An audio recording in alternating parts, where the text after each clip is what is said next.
I had it made, but I wasn't happy no more. Right. Facts.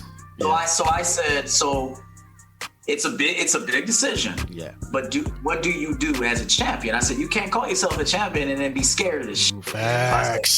So I left it off. I said, fuck it, I'm going into uncharted territory.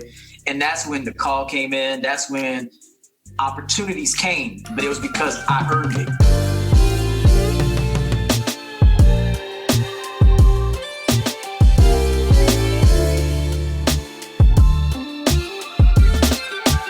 You are experiencing the CO2 Carbon Ops Rawcast. Let's begin. Yes, sir. Yes, sir. And you ain't said it no better. Thank you, everybody. Good morning, good evening, and good afternoon.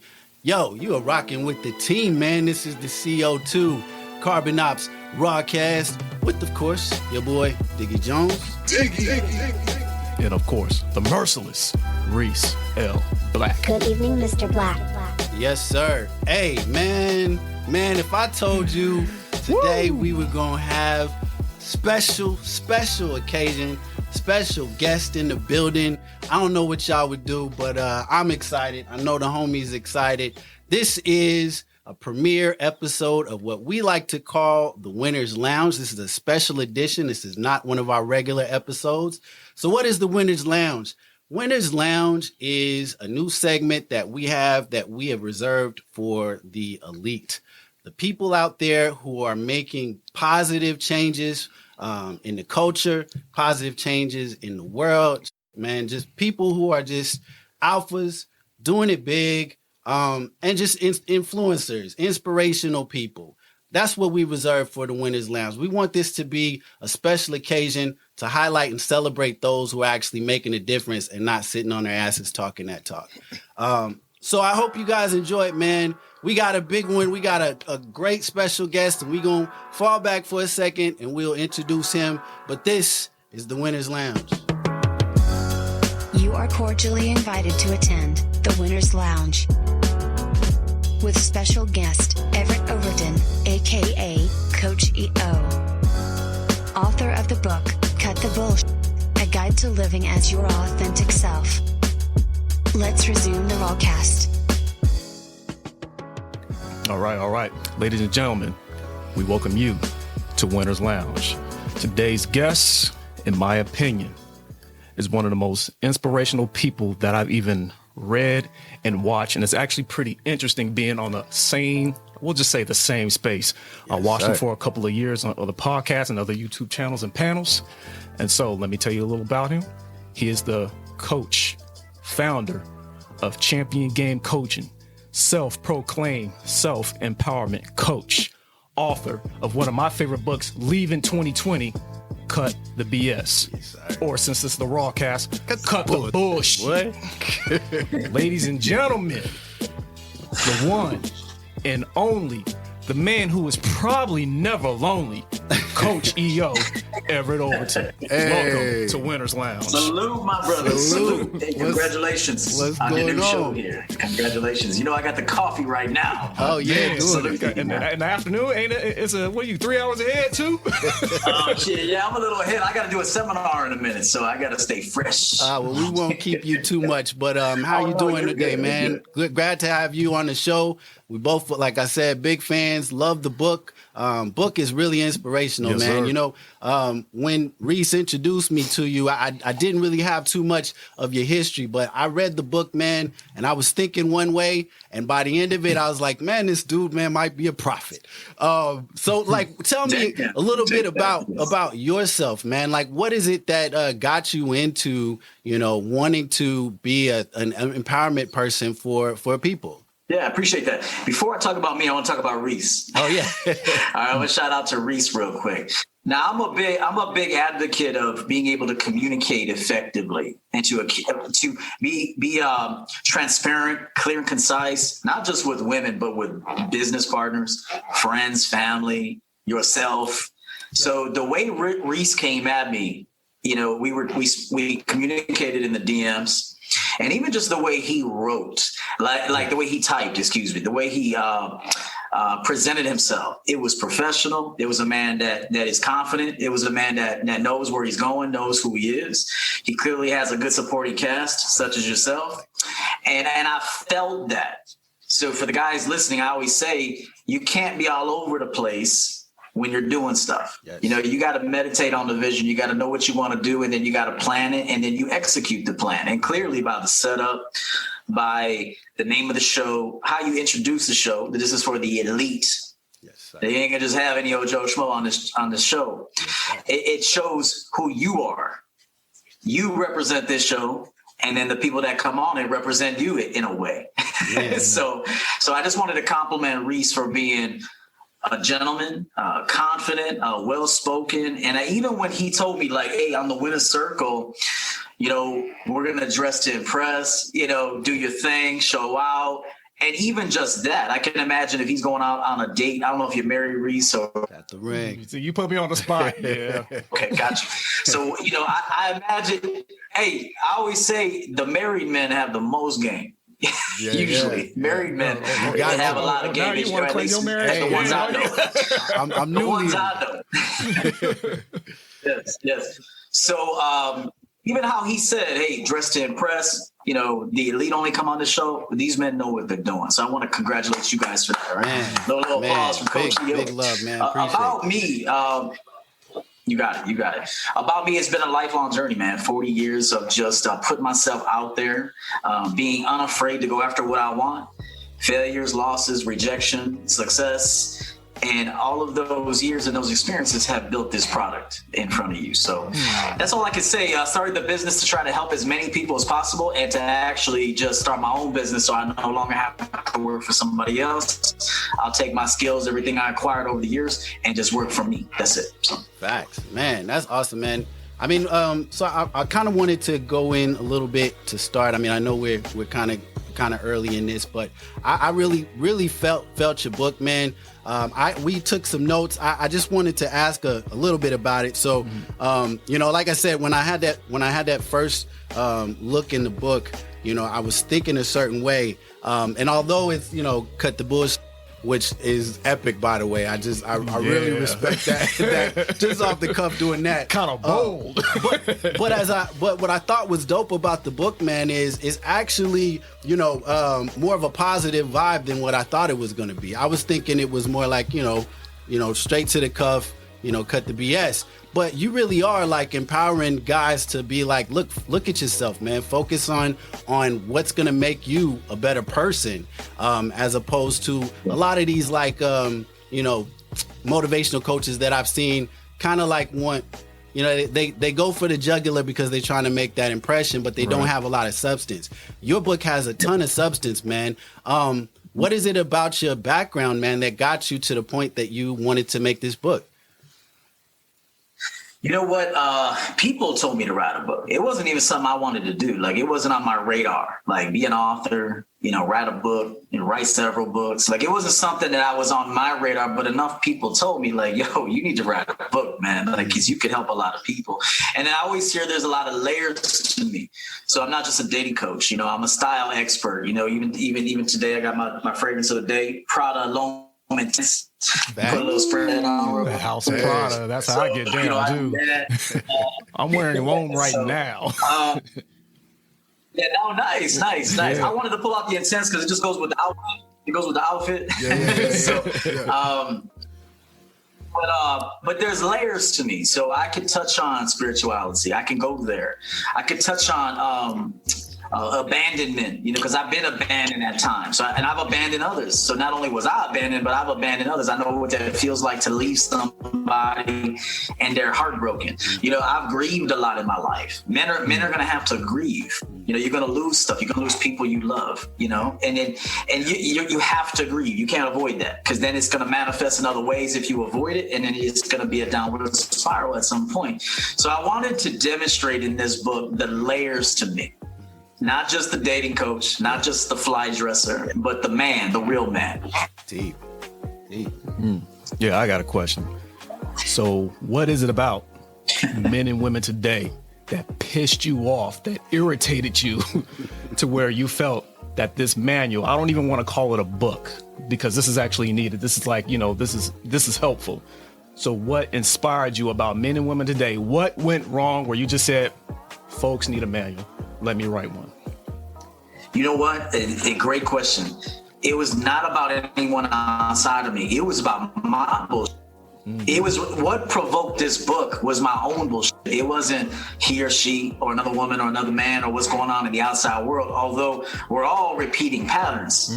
Okay, so what I was doing is similar to what many are doing. I don't want to say all because I can't speak for all, but I'll say many, sure. So it really wasn't it wasn't what someone else was doing. It was like what I was doing during my journey. And I said there was a lot of bullshit. I was the bullshit. I was bullshitting myself. I was bullshitting other people. I was bullshitting customers, clients, not entirely, but when you take a look at everything as a whole, there's a lot of bullshit. And I had to start with, my mantras, it begins and ends with the man. So it had to begin with me. Before it began with anyone outside of me, it had to start with me. So I had to do the work, essentially. And then, I could not write this book until I did the work, because then it would be inauthentic.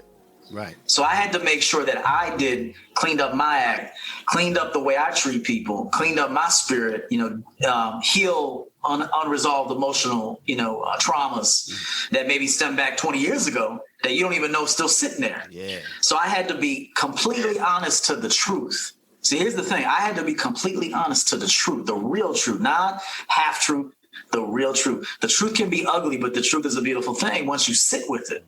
So I had to do that first.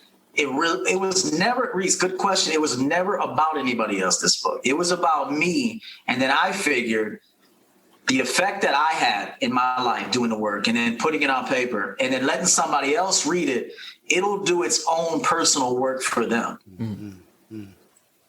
It'll do its own personal work. Yeah, you know what? I'm glad that you said that, because you talk about the changes and growth that you needed to take care of for yourself. And one of the parts that I really liked about in your book was you started talking about how some people are on the path to suicide without actually knowing that they're on the path. And I thought that was deep, because it's like there's a lot of people out there who they basically talk that YOLO talk, you only live once, man, I'm gonna do this fear because of missing out. Yeah, like it's like you only live once. But I loved your point, man, because you might be living in the moment, but not every moment is the moment that we should be living in. You know what I mean? And like for you, to speak that, I thought that was pretty inspirational, because it's you're right. Like there are people out there who are on this path that they think is just gonna give them, temporary joy, but at the end, it's really leading them to destruction. Yes. It could be as simple too as a guy that drinks too much that night. Let's say he's at the bar and he's with a group of people and there's some females there and they're all taking shots and he's already at his limit. Yeah. But he might be like, oh, but I gotta be cool. I can't be the dude that refuses it. So he'll take that shot, and now he's putting himself at risk driving home, all for a girl, all to be cool. There's been many times where I actually took the shot and threw it over my shoulder. I was like, this shot. You know what I'm saying? I ain't gonna let them know that. And then there's times where I did let them know that, like, no, I'm good. You guys enjoy. I'm cool. And then even that's good. But there's sometimes you take the shot, I was like, watch out, don't slip on it. But it's like, knowing what's best for you.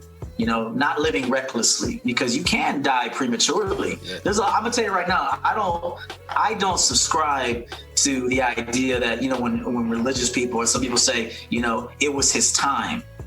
That. Right. There's times people die well before their time. Yeah. That's bullshit. I call bullshit on that. For sure. So it's like that man should have lived another 40 years. That woman should have lived another 30 years. But they weren't in control of themselves. They were reckless. They were highly emotional, and they made a bad decision. And unfortunately, it cost them their life. So that's why I say maybe you're not staring at shards of glass, or you're not looking up at the noose or whatever, but you're living so erratically and recklessly that this decision that you're about to make could land you in jail. You know, it might be you get mad at the woman and you do something to her. Yeah. And then that one move puts you in jail for 15 years. Yeah. You know, it could be that, you know, this one move on the street trying to be too hard. And now you got a dude that's harder than you that's ready to shoot your ass. Yeah. So it's like, you know, this is real talk because there's always someone harder than you. And there's always somebody that has less to lose than you. Facts. Remember? Facts. You want to follow people that got a lot to lose because if they got a lot to lose, they act sensibly usually. So, yeah. Gotcha. Now, staying on this area right here, because this was the interesting part of the book where I related to, you know, and he talked about, Diggy talked about vices, you know, in a previous episode that we did. Yours could have been alcohol, as you just mentioned. Now, me, I actually stopped drinking when I found out that my son was on the way. So I didn't get to celebrate my 40th birthday drinking at all.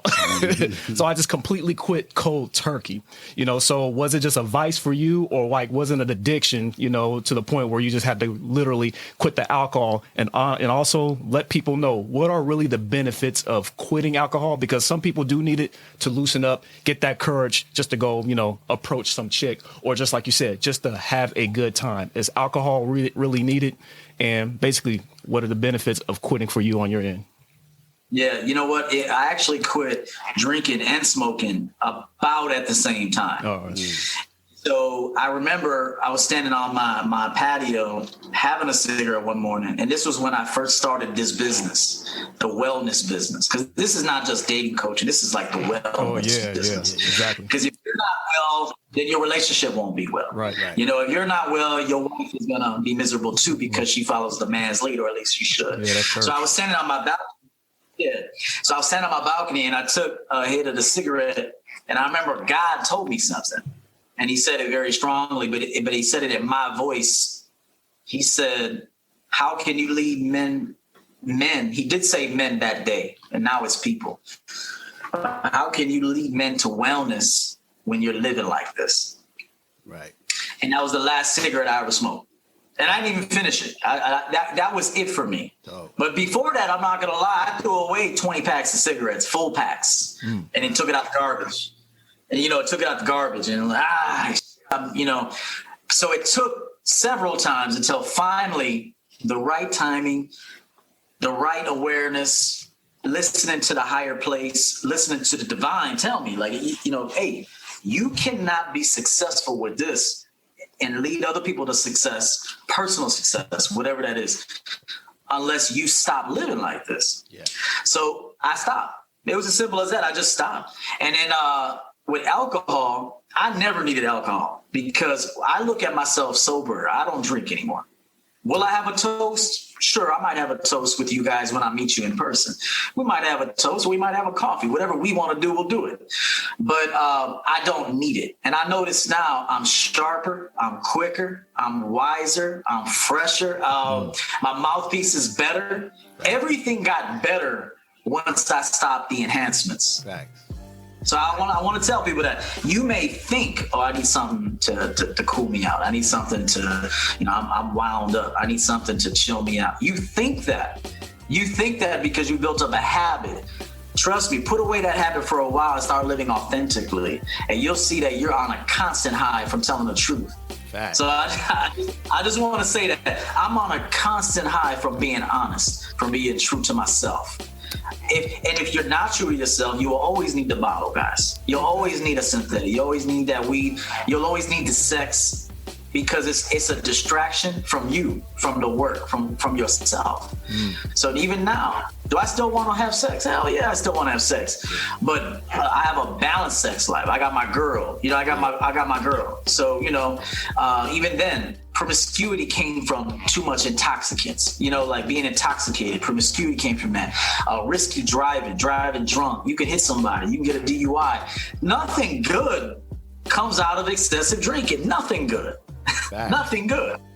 That's so deep, honest, man, because you know, it's like a lot of people use that, like you said, as a cover for underlying issues that are really, you know, the foundation of what they're going through, you know. And like, it's like I think what I liked about what you're saying in your book is it's more, you know, we talk about looking fly and, you know, we got the nice going on and being lined up. And that's cool to like get certain, girls are going to look at that in the beginning. But if you don't got that inside taken care of, you know what I mean? If you're not doing the right things, health-wise, spiritually, just making sure that you're on your game internally, they're going to notice that too. And that's going to be something that can keep you back, So like for us, I'm glad you said that because, we getting older, man. And in your 20s and maybe you might want to go out and do all that crazy stuff. But, as you get older, you start a family, you start thinking, man, like I gotta be an example for, my son, for my daughter, for, you know what I mean? Like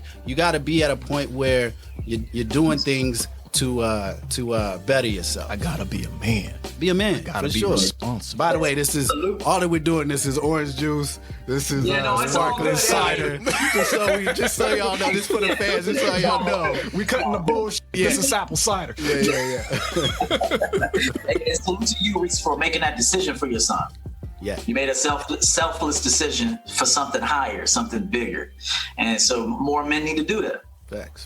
So.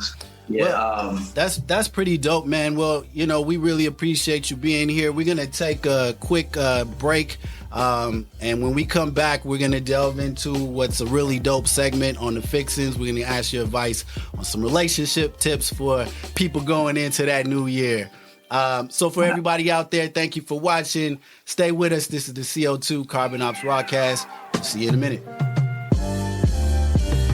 So we did actually take a break. But during the break, we got into some really interesting conversation with Coach EO. And we want to start off the second half with that. So let's take a listen. So I resigned from my position. Mm-hmm. I told my team, I'm out of here. It's been a great run. We made a lot of money. We prospered this company, but it's time for me to move on. And I did. And then after that, phone calls started coming. Like 21 Convention called me. Oh, they did? They were like, suddenly. Yeah, because I was wondering. So what, Anthony got at you or just somebody from his team? The Bruno brothers got at me. Oh, George Bruno? Yeah. So George and his brother, Tony. Oh, okay. So they were like, yo, you got to get EO. But I wonder, would the universe have made that shift? Would they have had that the passion to represent me like that had I not been 2 feet in? Like I asked myself that. Like, would there have? I think there was like a shift when I made that decision to leave. Like I overcame the fear because I had fear of leaving. I'm like, yo, I'm gonna leave $160,000 a year with great benefits, with great post-career benefits, where I'm a king over here, and I don't even drive anywhere but 8 minutes. Like I had it made, but I wasn't happy no more. Right. Facts. So I said, it's a big decision. Yeah. But what do you do as a champion? I said, you can't call yourself a champion and then be scared of this shit. Facts. So I left it all. I said, fuck it, I'm going into uncharted territory. And that's when the call came in. That's when opportunities came, but it was because I earned it. Yeah. You preaching to the choir, man. I actually was an event manager in San Francisco for years. And I was trying to move up in the ranks. I got that final position that was going to pay me really well. And I was super juiced, got on the job, and a month in, man, I hated that shit. Man, I was stressed. I grew my first gray hair. I had never had gray hair until I got that, and I just was not happy. I would come in every morning and just be like, what am I doing here? But I didn't want to leave because I was afraid, to be honest. I was afraid, I worked this hard for this job. Starting over. Didn't want to start over. Yeah. And like you did, one day I just got there. I went to work and I was depressed and I looked around and I was like, this, man, I got to get out of here. And I put in my 2 weeks that day, never looked back. I was like, it's not worth your happiness. You know what I mean? It's like our epiphany phase is like when we push 40. It's like at 37, 38, you're like, you know what? I'm cool on this shit. I want to start. I'm tired of being on the bench. And so you just end up being passionate about what you want to do and you just go all in. Yeah. You know what I mean? You can do that shit when you ain't got no kids. Yeah. That's true. What I like about what you said is that you left on your own accord. You put your notice in. Yeah. See, a lot of people will be miserable. Well, this probably should be on the show, but I think we're gonna keep it. We're just keeping it rolling. It's still recording. A lot of people will be miserable and want to take that leap, but instead of actually making the decision where the power comes from the choice. Yeah. The power comes from moving beyond fear and doing what you know you need to do. Yeah. And having faith in yourself. Okay. See, but if they don't do that, then they're gonna act recklessly, show up late to work, give people a bad attitude. Eventually they go fire your ass anyway. Yeah. So you're leaving no matter what. Yeah. You're either leaving because you're miserable and it's showing now. Your performance is less. Your performance has minimized. You're not exceeding expectations anymore. You're not even the same person anymore. Yeah. And even I noticed that. I'll be sitting in meetings and shit. I'm like, what the fuck am I doing with these people? I just was like, nothing against them. Yeah. It was me. It wasn't them. They weren't wrong. I was wrong to still be in that moment. Yeah. So I will say this: you're leaving one way or another. You're either gonna get fired, or you're gonna die prematurely from all the stress, or you can leave with power and take that power with you to your next endeavor. It's your choice. That's deep. Yep. Yeah. Man, all right. Well, sorry, folks. We didn't really start off the show officially, but we got a legend in the building, so we're just gonna keep it rolling. For those of you who are just starting with us, this is the CO2 Carbon Ops Rawcast, and so typically on the show we have a section that's reserved for the deeper parts of our segment. But I think this time we're going to kind of talk about a little bit of a cool topic. It's the end of the year. 2020 just sucked for most of us out there. And I know there's a lot of y'all out there who are single and lonely in this cold of December. And since we got an expert on relationships and love, I figured we talk about what these guys can do, what these ladies can do to go into 2021 better, boot up, man, with somebody that they love. So we're going to go into it. Right now, we're talking, this is the fixins. Hey, listen, cooking in the kitchen. This the grits and fixins, how I sit the mixin'. Yes, sir, this is the fixins. So, Coach E.O., man, you are an expert on all things love, man. What do you think somebody who had no luck in 2020, which is probably a lot of people, can do to go into 2021 in a better space relationship-wise? You know what? I think more people need to be realistic when dating. See, and I say this because the guys I coach, they want top tier women while being at the very bottom. Like what I mean by okay, so like body looks terrible. Yeah. Hygiene is not good. They don't believe in putting no fragrances on, like your boy Reese and what I showed you earlier. They're not passionate about life. Yeah. There's no vigor about what they do for a living. They're basic. Yeah. They're basic motherfuckers wanting top tier people. And this goes for women too. You can put on all that shit. You can put on all that shit. But what's underneath that shit? See, I always say, this gets you noticed. It'll get the door open, maybe. But what's going on in here keeps you there. Right. What's going on inside will keep you there. So my question to anybody who is unsuccessful in dating is, what's going on inside? Now, clearly what's going on inside will show up outside. So you can still be a fly dude, but be a piece of shit inside. Okay. But that's when you have short-term love affairs. So I would tell you this: if you notice that you can get a woman, but you can't keep her, there's something wrong inside. If you can get a man, but they don't want to marry you, then there's something wrong inside. Yeah.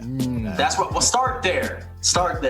Yeah. And be realistic, because like I said, there's a lot of dudes that want dimes, yet he's like a 2. Right. You ain't getting no dime. Right.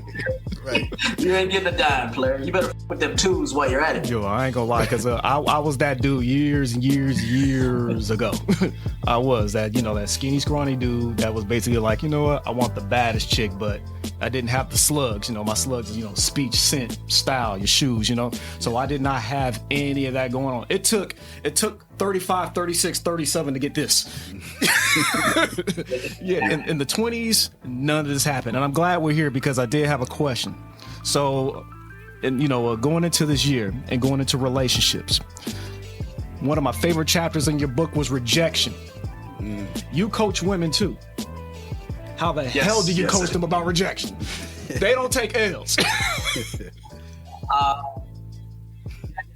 don't take L's, and women generally do not accept the truth. They say they want the truth, but then when you tell it to them, they don't want it no more. So women are really fickle. But here's the thing, I tell them that.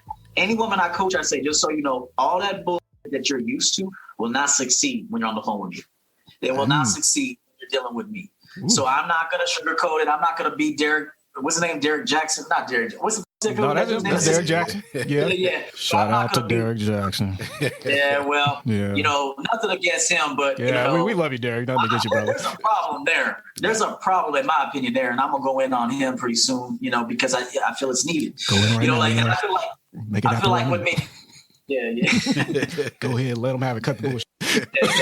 I feel like he's manipulating them. Like he doesn't mean that. Like I know he's disingenuous. I know he's being insincere with his coaching, but he's making money and he's gaining fame, and that's his mission, clearly. But he knows that. Now, if he really does feel like that, then he's got a problem as a man.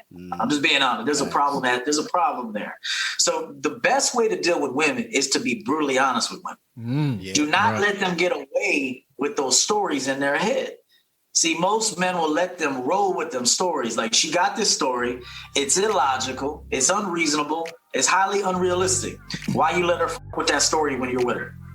Man, you know what? I'm glad you said that, because for me, chapter 5 in your book was probably like the deepest part for me when you started talking about dating, and you basically painted a very vivid scenario where a dude, basically goes up to a girl and cuts the bullshit and just basically like, just look, direct. Like, I want to, you know what I mean? Like, you were real direct with your instructions for that. And I had a question about that, because I was thinking, like, that's dope, because I know there's a lot of guys that don't have that confidence to do that.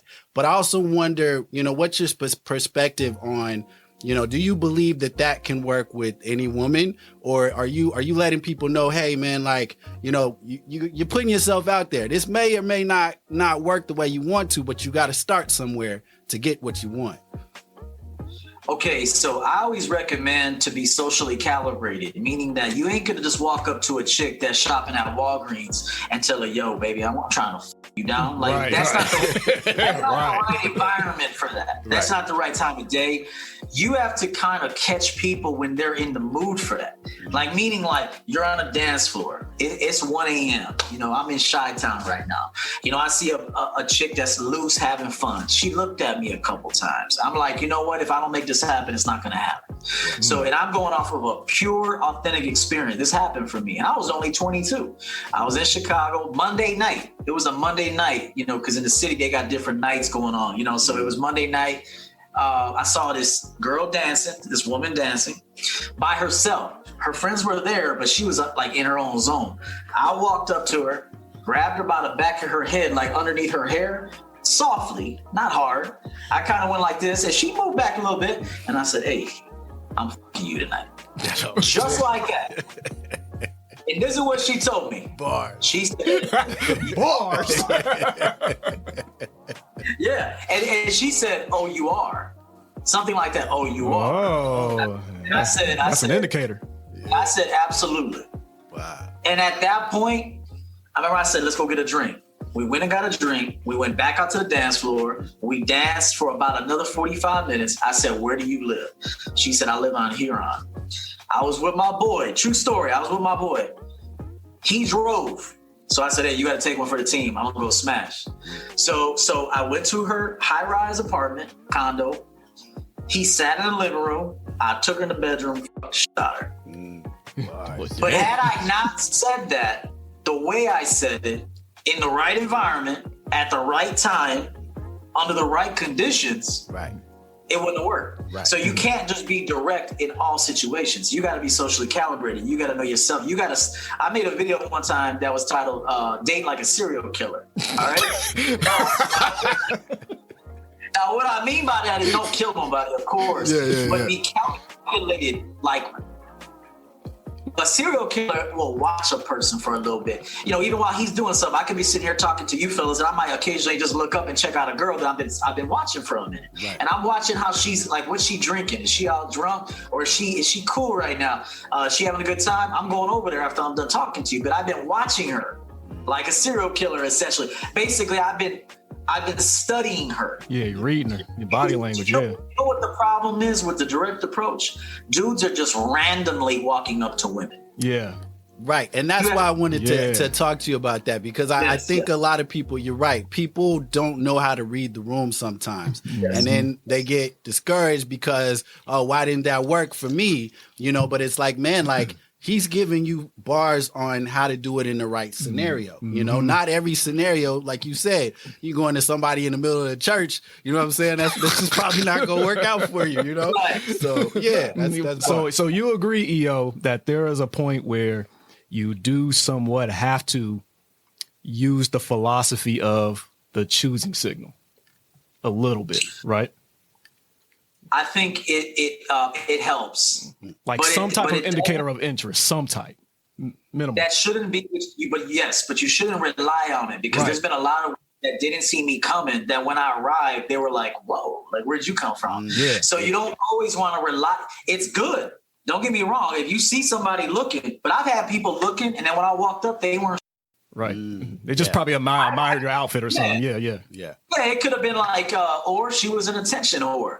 So she wanted to see just to reject me. Right. Okay. So there's women that'll actually allow you to pursue based on what they give you. They're giving you an indication to pursue them just to reject you afterwards, which is why I say it begins and ends with the man. You should decide if she's worthy of your approach. You should decide. Is it my turn or your turn? Go for it. Oh, okay, EO, you ready to get deep? Let's go. This is probably going to be, I don't know if you've already been asked this, but I was like, I got to ask EO. I got to see how he feels this. Yeah.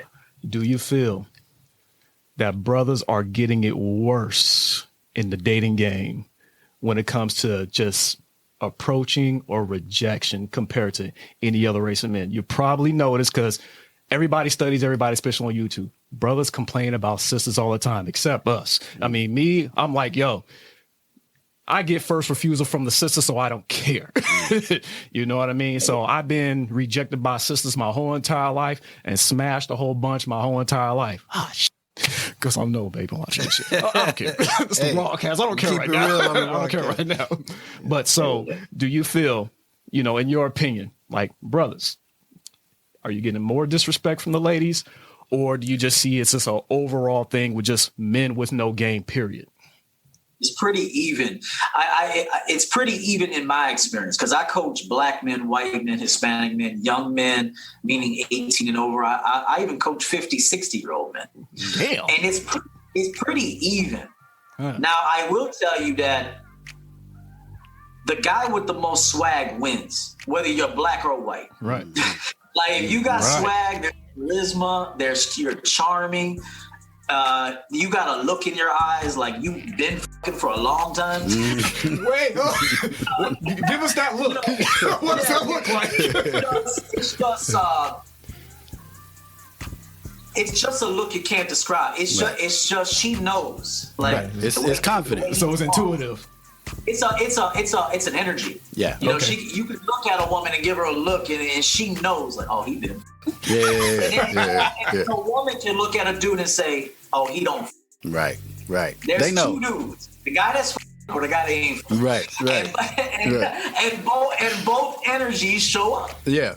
Right. And so the man that has the charisma, the charm, the self-awareness, the sex appeal, meaning like he's not just dressed sexy, he is sexy. Yeah. Like just his walk to the refrigerator and the way he opens the door and pulls out a drink is sexy. Like it's not just your style, it's your being is sexy. Like it's your aura. The way you check the mail like a sexy motherfucker, you know? Yeah, I agree with that because I was always told you always do like you have a camera on you because I used to model, way back in the day. So when I was in Houston, I always got told that everything with you is almost like you're being watched. And it's like, I don't know.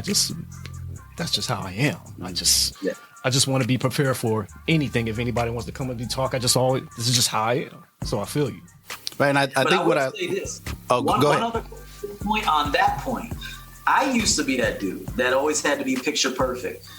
But I've noticed that the more relaxed I am, like in a robe or in some jogging pants and a hoodie, it's look at me harder than when I'm G'd up like this. Facts. So that's because I'm more authentic. Right. Yeah. It's less showy. And here's one less tip that I will tell men. Don't outdo women when it comes to fashion. Like don't outdo a woman. That's a feminine thing to do, is to outdo her. Like let her get all dialed up. Just chill with a nice fitted blazer, nice fresh. Let your haircut, your shoes, your watch, and just the man do the talking. Yeah, because women want you to look good, but they don't want you to look better than them. You know what I mean? Right.